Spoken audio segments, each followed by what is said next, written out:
Hi hello నమస్తే welcome to Telugu one cinema. This is Divyasri.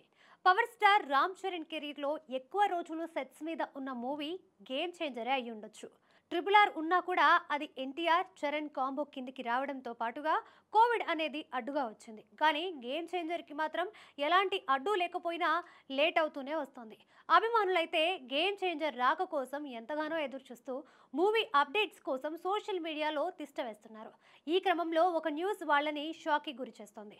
ఇప్పుడు ఆ న్యూస్ ఒట్టి రూమర్ అని తేలిపోయింది. గత కొన్ని రోజులుగా గేమ్ చేంజర్కి సంబంధించి చరణ్తో కొన్ని సీన్స్ రీషూట్ చేయాల్సి ఉందని, మరో వారం రోజుల పాటు చరణ్ షూటింగ్లో పాల్గొనాల్సి ఉంటుందంటూ వార్తలు వచ్చాయి. దీంతో మెగా ఫ్యాన్స్లో నిరుత్సాహం ఏర్పడింది. ఎందుకంటే చరణ్ పోర్షన్ మొత్తం కంప్లీట్ అయ్యింది. అదర్ ఆర్టిస్టులతో కొన్ని రోజులు షూట్ చేస్తే గుమ్మడికాయ కొట్టినట్టే అని దర్శకుడు శంకర్ అధికారికంగా కూడా కన్ఫర్మ్ చేశాడు. అలాంటిది మళ్ళీ చరణ్తో షూటింగ్ అంటున్నారని ఫ్యాన్స్ కంగారులో పడ్డారు. గేమ్ చేంజర్ ట్రాక్ రికార్డ్ అలాంటిది మరి. కానీ అభిమానులు కంగారు పడాల్సిన పని లేదు. చరణ్ పై చేయాల్సిన సీన్స్ అన్నీ 100% అయిపోయాయి. చరణ్ షూట్లో పాల్గొనాల్సిన అవసరం కూడా లేదు. ఇందులో ఎలాంటి డౌట్ లేదు. కాబట్టి ఎలాంటి రూమర్స్ని నమ్మవద్దని మెగా సినీ కాంపౌండ్కి చెందిన కొంతమంది సోషల్ మీడియా ద్వారా తెలియజేస్తున్నారు.